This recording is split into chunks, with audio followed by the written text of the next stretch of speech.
All right. Hey, today we're continuing our series, Room. And at the heart of our series is a definition that I just want to remind you of this morning. Breathing room is space between our current pace and our limits. Every one of us has a pace at which we live. And if we get ahead of our handle breathing room between where we are and where we kind of hit our limit. And if we're constantly living, it's very easy for us to feel stressed, to get burned out, and to feel overwhelmed by things. A lot of areas of life where we find ourselves in need of more breathing room because we get ourselves to that limit. Places where we find ourselves stressed when it comes to breathing room or lack thereof is our finances. And today we're going to talk about that a little bit. I want to be clear, it's not going to be an ask today. I'm not here to ask you to give of your money. I'm not going to tell you where you need to give of your money. And for a lot of you, what we're going to talk about today is going to seem like, common sense. It's stuff you know and it's stuff you practice. And if you're in a place financially where you've got the breathing room that you need and you feel good about where you are with that, I am grateful that that is where you are. But I know the reality is that some in our midst aren't there. And that at some point in most of our lives, we find ourselves experiencing some stress financially because we've gotten too close to that red line and there's no breathing room and no comfort room. So what we're going to do this morning is we're going to talk about that a little bit and maybe not share anything new, but give us all some reminders about how it is that we can get some of that breathing room back in our lives when it comes to finances. I want to give credit where credit is due this morning. A lot of what we're going to talk about comes from Andy Stanley. Andy is a pastor of North Point Church in Atlanta, Georgia. And Andy and I, we're not personal friends, though I talk about him like we are. Andy and I don't always agree theologically. There are some pretty significant differences theologically between he and I on some important things. But what I've discovered in my life, and I've mentioned this before, is for me, I often learn more when I'm listening or engaging with someone that sees the world or understands things differently. Now, to clarify, Andy's pretty rational about things, and I hope that I tend to be pretty rational about things, so it allows for some engagement there. And he's very approachable, and he's very easy to hear and understand. Andy is a go-to disagreement partner for me, a go-to conversation partner for me when it comes to disagreement. But when it comes to this topic that we're going to talk about today, man, what he has to say is just so on point that I thought about just letting him say it. I was going to show his video and let you guys watch it. I decided not to do that for a couple reasons. One, his sermon on this is 45 minutes long. I know, right? And two, he's a little better than I am, right? So I thought we would just keep it real this morning, and I'm just going to tone it down a little bit and give you the highlights of what he had to say in this sermon. And again, I'm very clear about this. I don't preach anything that I don't need to hear. And this is something that I've needed to hear multiple times in my life, and to some degree even today. And so we're going to dive into this together. We're going to kind of let his concepts speak to all of us a little bit with my spin. This is my spin and appropriate for our community of faith because we're a little bit different than North Point. And the first thing that I want to point to is a truth. And it's a truth that you may know, but you haven't thought about this way. Standard of living does not equal quality of life. Our standard of living does not equal our quality of life. Now, this is what I mean by that. We live in a culture and in a society where we experience a lot of pressure to have the finer things in life. Because we're told that the finer things in life, a higher standard of living, is going to give us a higher quality of life. So if we drive a nicer car, if we live in a nicer home, if we eat nicer foods, if we dress in nicer clothes, if we take nicer trips, all those things that kind of define a standard of living, if we do all of those things, we will have a higher quality of life. And to some degree, I think that's true, to some degree. because there are some things in life that are nice, that when we experience them, we enjoy them, right? I'm not going to deny that. I also don't want to deny the pressure that is around us to get to that. Because, look, we live in an economy that's driven by commercial product, by purchasing, by owning. That's a big part of how our economic engine drives. And so there's a lot of pressure out there, right? Advertisements and stuff telling us that if only you do this, your quality of life is going to be better. And so, I watch TV and I see Matthew McConaughey driving that really nice car, right? I mean, I have a nice car, but look, I think if I drove that car, would I be like Matthew McConaughey? Sign me up, right? So we watch those things on TV and we begin to fool ourselves into believing that if we have all of those things, if we live in just this way, our quality of life is going to equal our standard of living. But it's not true. And you know how it's not true? I'm going to ask you a question. And I think I know the answer that you would give.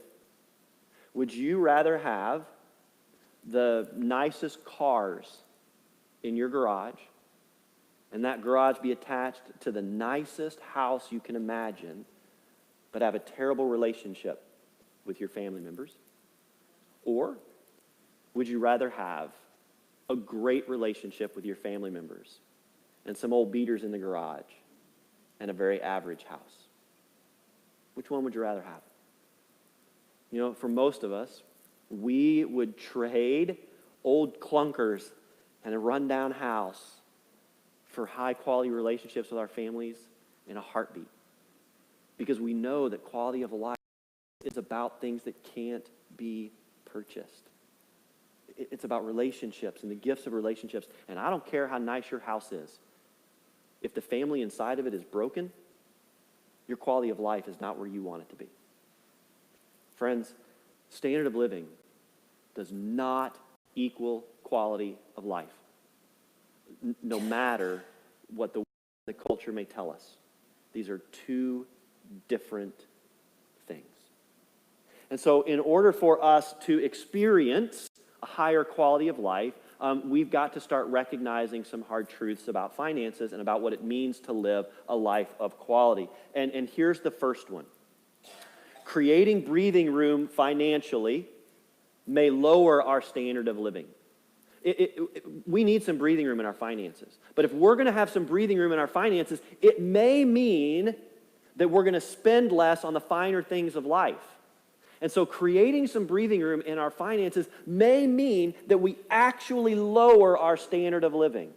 We lower where we live, how we dress, what we drive, how we eat, how we travel. We lower our standard of living, but in doing so, it could raise our quality of life. And the reason that I say that is because we begin to find that when we have more breathing room, even if our standard of living is lower, we can be more focused on the things that are more important. Relationships, kindness. We're not pressed by the worries that get us when finances and purchasing and all that kind of worldly stuff is pressing in on us. We're really able to focus on what matters and to stay focused on those things. And so, yeah, your standard of living may drop if you're going to have to find some breathing room in your finances. But just because your standard of living drops doesn't mean that your quality of life is going to drop. In fact, your quality of life may go up. It may get a lot better. But in order for us to get to that place where we've got some breathing room in our finances, there's some things that we've got to do and some truths that we've got to accept. We've got to set aside. Now, I want to be clear about our conversation from this point out. What I'm going to be talking about this morning is not about those times when we find ourselves in financial crisis. Those times where something happens in life where we are overwhelmed, where we lose a job unexpectedly, or we get in an accident, or we have an illness, and suddenly, no matter how prepared we are, no matter how hard we've worked to make everything okay, suddenly finances have spun out of control in a way that was beyond our control, and we find ourselves in a crisis. Or maybe it wasn't accidental. Maybe it's some stuff that we did that got us there. I'm not talking about that place this morning where we are in deep crisis. And a topic for another day. okay? We're talking about the general experience of, for those of us who have some financial means and have kind of a steady income that we live upon, but how do we leverage that in the best way possible? That's what we're talking about this morning. All right, when it comes to how we do our finances, one of the truths that we need to kind of accept and recognize is that when it comes to our finances, we often lack intentionality. And this doesn't mean that we're being irresponsible with our finances. I'm not saying that at all. I just think it means that sometimes we lack intentionality. Most of us have a kind of a regular budget, income that tends to come in a somewhat of an expected way, even if it's ups and downs throughout the year. We kind of know what to expect. There's a certain amount of money upon which we live each week, each month, and each year. And we can kind of plan on that at least to some degree. Now, some of us get really intentional about that, and we create spending plans, and we create budgets, and we do our dead level best to live into those things. But sometimes, even with the best spending plan and the best budget, we play a little bit loose, right? We think, well, this is pretty comfortable. Things are going okay right now. I can stretch this just a little bit. And then Christmas comes around. And with all the best intentions, we get the spirit of goodwill in us, and we go out and we buy a couple extra things for this person or that person. The next thing you know, we've spent more and more and more. Sometimes when it comes to our finances, we lack intentionality. We haven't really gotten specific about what money's coming in, how we're using that money, how we're saving that money, how we're giving that money to good causes, and how we're spending that money on our standard of living. We just lack some intentionality there. Another truth that I think is kind of an overarching truth for those of us who are dealing with financial issues is sometimes we believe that if we had a bit more, everything would be fine. If I just made $5,000 more a year, or $10,000 more, if I just made $15,000 more a year, everything would be so much better. If my investments returned just 2% more this year, oh my gosh, if the bonus was just a little bit more this year, if instead of being paid hourly, I could get in a salaried position, if my benefits were just a little bit more, if I had just a little bit more, everything would be okay. And that may be true. And you may be saying that to yourself right now. There have been various moments in my life where I have said that.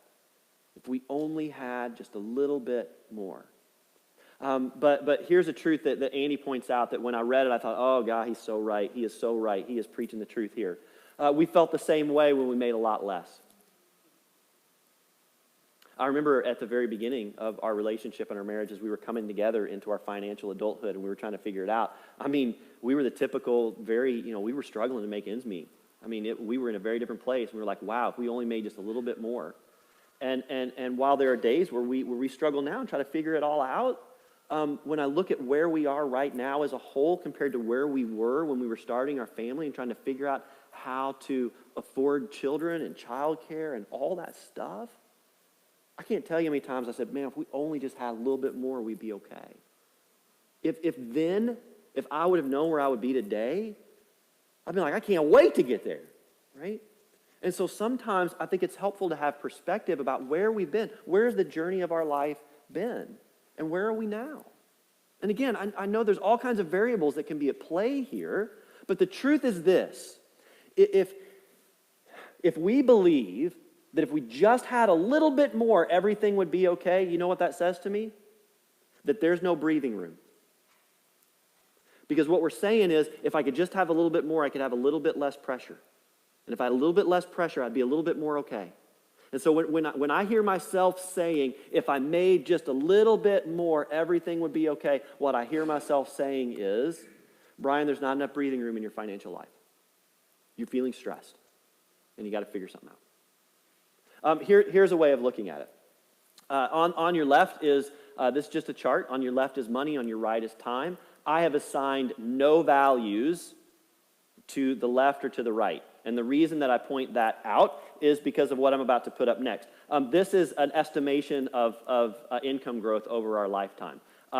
Again, it looks like it's going up like astonishingly sharp and fast. There are no values. This is just to prove a point. I know that throughout life there are dips and valleys. I know that when we enter retirement or as we move away from full-time work, whatever that looks like, things can shift a little bit. This is on average. I get that. This is just to kind of prove a point. So on average, on the whole, as we get older and as we age, our income tends to kind of be on a steady trajectory up. Some quicker than others, some lower, but it tends to go up. Now, if everything goes as we would hope it would go, our spending would kind of look like this. That at that early part of our lives when things are really tight, as we begin to make more income, there's a gap between our income and our spending, right? And that gap is the breathing room that gives us comfort, that allows us to stay away from the ledge so that we're not stretched thin. And so the goal is, here's my income, here's my spending, that gap in the middle, that's that breathing room that we're after. And that's what we're talking about today. That's the ideal. This is the reality. Right? Ooh, everybody's like, preach it. Okay, yeah, now we're preaching. It's funny because it's true, right? This is the reality. If we make $30,000, we're going to spend $30,000. If we make $50,000, we're going to spend $50,000. And here's something that I think that those of us who are on the lower end of the earning scale, what we often don't realize is that this is true for a lot of people regardless of their income. It doesn't matter how much a person makes. Often when a person makes more, they just spend more. And they spend and they spend and they spend, and they don't have any breathing room either. They're just spending it on more expensive stuff. And because they're spending it on more expensive stuff, they've got no breathing room, and everything is squished together. They've got no space. Because we make what we spend. Because we've been told that standard of living equals quality of life. And so we leverage everything we have to try to chase this thing called standard of living so that we can be happier, right? And here's what sometimes happens in that effort. Spending begins to outpace income. And we start to borrow. Because we want something or think we need something and we can't afford it right now, we go out and we borrow the money to get it so that we have it. And we fool ourselves into believing that we're investing in something or that we're planning for something, whatever the case may be. We borrow money. Now, once we've started spending more than we make, now we're servants to the debt. Right? And now everything we do is about paying off that debt. We got to pay down that debt. We got to get control of it because it's in control of us. And now how we spend our money and where our money's going is being determined by banks and mortgages and car loans and student loans and all that kind of stuff that just kind of piles up. And the next thing you know, we're spending more than we make. And here's just the heartbreaking part of this. We're not doing this because we're trying to be reckless most of the time. We're doing it because we're trying to make our life better. We're trying to make our partner, our spouse's life better. We're trying to make our children's lives better. We're trying to provide for them what we think they need in order to get the education and the experiences and all the opportunities that are there for our kids and the trips that we need to take as a family and the house we want to live in and the cars we want to drive. We're doing this because we think we're creating a better life, right? That's often the reason that we're doing it. And what we discover is that when we do that, now we're suddenly so stressed because we owe so much money that the very things we borrowed money to pay for, to bring us joy, become the things we begin to resent because they're the things that are causing us to feel so stressed out about money. And then we don't have the patience for our family, our relationships, our friends, just enjoying life. It's because we got no breathing room. It's because we bought into the lie that standard of living equals quality of life. Standard of living does not equal quality of life. These two things are very, very different. Jesus knew back in the day that this was going to be a problem for God's people. Jesus knew that this was going to be a challenge and that people were going to get torn between what it means to live lives with breathing room and what it means to live lives where we're stretched and thin and focusing on material possessions. And Jesus takes it a step further, and Jesus begins to talk about what he knows is going to be the thing that's going to drive people away from God more than anything else. And so he has this teaching that he offers to the early community of faith that just spells it out and says, you all are going to have a choice to make when it comes to how you live your life, how you spend your money, and what's important for you. and he could not put it in words that are any clearer, if not any more discomforting. No one can serve two masters. Either you will hate the one and love the other, or you will be devoted to the one and despise the other. You cannot serve both God and money. Now, in my lifetime, when I have asked people, what's your favorite Bible verse? No one's ever said this one. Not a single person. I've never heard anyone say it, and I've never seen it embroidered on a pillow or hung up on anyone's wall. Never, ever, ever have I seen that. But this is what I have experienced when it comes to this passage. I think I can walk the line. I think I can do it. I think I can find the balance between money and God. I think I can be the one person in the history of all humanity that can find the perfect balance between my focus on money and my focus on God. And Jesus is calling something on us here, right? Jesus is saying, nope, you're lying to yourself and you're lying to everybody else because you can't do it. You're going to choose one or you're going to choose the other. You cannot choose both. It is not possible. And I know right now you're thinking, oh, well, maybe it is possible. No, it's not, right? So here's the question that we ask ourselves, because this is the part of the sermon where you get to preach to yourself. You know where you are. You know more than anyone else where your focus is. Do you focus more on the things that would equate to standard of living, to money, to income, to possessions, to material things? Do you spend time focusing on how you're going to pay down your debt and where all this stuff is going? Do you spend more time thinking about those things, or how you're going to be a Christ follower? And now each and every day when you wake up, you're going to go out and you're going to enter in the world with the hope of bringing the grace of the gospel to those who are broken and hurting and in need. Do you spend more time focusing on the ways of this world or the ways of God's world? Where's the blend? Where's the mix? Where's the ratio? You know. Jesus is saying you got to choose. Because if you choose possession, you're not choosing God. So this concept of having breathing room in our finances, it isn't just about financial comfort. It's about how do we live better lives of faith. It's important. This is really, really important stuff. So I'm just going to offer a couple ways that we might be able to find some steps to getting closer to finding some breathing room in our finances. There's all kinds of steps. You probably know even better steps, but these are just a few that I want to offer to you that have been helpful for me. Spy on these steps. The first step is spy on your money for 2 months. Do you really know where it's going? I'll tell you the tool that we use. It's called mint.com. I'm going to connect that to the sermon page so you can get to it. Mint.com is a phenomenal resource. You can't pay bills from it. You can't do any of that, so people can't go into it and get access to your accounts. But it takes every one of your accounts, debts, liabilities, bank accounts, investment accounts, takes all of it, puts it into one picture. You can see exactly what's going on and where it's going on. It's tricked out enough that when you go out and make a purchase, if you make that purchase on a credit card or through a check and it's connected to a bank account, it instantly puts that on Mint, and it instantly categorizes it into the budget category that you assign it. So over time, it gets more and more accurate. So at the end of the month, you can go back and you can spy on your money and see exactly where it's going. This is miserable. It's really, really hard, and it's really, really depressing. And I'll tell you how it works out for me. Every January, I'm like, I am all in. I'm doing it. And I do it in January, I do it in February, I do it in March, I do it a little bit in April, and then I'm out. Because it's hard. It's super, super hard. Spy on your money. See where it goes. Mint will even send you alerts.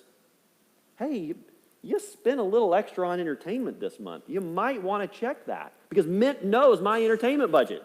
And if I spend a little bit too much on entertainment, Mint's like, did you see too many movies this month? You need to rein that in, right? And so it's a great accountability partner. Spy on your money. See where it's going. Get intentional. Don't play fast and loose with the budget that you create in order to get to the spending room that you need. Create a breathing room goal. How big do you want that gap to be? Cut spending. So, sometimes we think the only way we're going to get what we need to get is to get more income. Well, we can also get there by cutting spending. And the thing to keep in mind is that while it may lower your standard of living, it may increase your quality of life. Try to figure out how much breathing room you want and set your goal. And finally, develop a debt retirement plan. I'm not going to advocate for any one debt retirement plan over another. There's a lot out there, and I think they all have a lot to offer. What I would caution you against are those debt plans that use shame as a motivator. We're not talking about shame here. Debt happens. Sometimes it happens for all the right reasons. Sometimes it happens because things get out of control. This is not about judgment. Debt happens. But if we want to have breathing room, we need to move beyond that. So if you find a good debt plan that works and it works for you, stick to it and do it. But if the person who's leading that debt plan tries to shame you or guilt you into it, just turn that part down, right? And move on, because you do not need to be ashamed of this. It's real and it's okay. The last thing, Andy says one thing. He says one last thing at the end of his message, which really got my attention. And I think it's a kind of a recasting of what Jesus said. He said, there's nothing that will pull our heart away from its focus on God than our desire to own more stuff.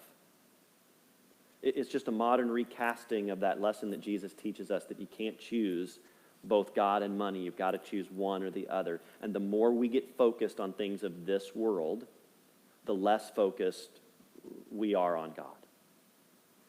And so when it comes to this breathing room in terms of finances, I know this is hard. I know it's tender. I know it's difficult to sit down and talk about and look at and move beyond. But it's important. And the advantage of having some breathing room in our finances is it does help us to focus on the things that are more important, but it also allows us to live more generous lives, more stress-free lives. And it gives us the freedom to impact the world beyond us in ways we can't do when it's so short. My hope for all of us is that when it comes to our finances and the way we look at them, that we'll choose wisely and that we'll know when we do so, while our standard of living may drop a little bit. Quality of life, it's going to go up. Amen.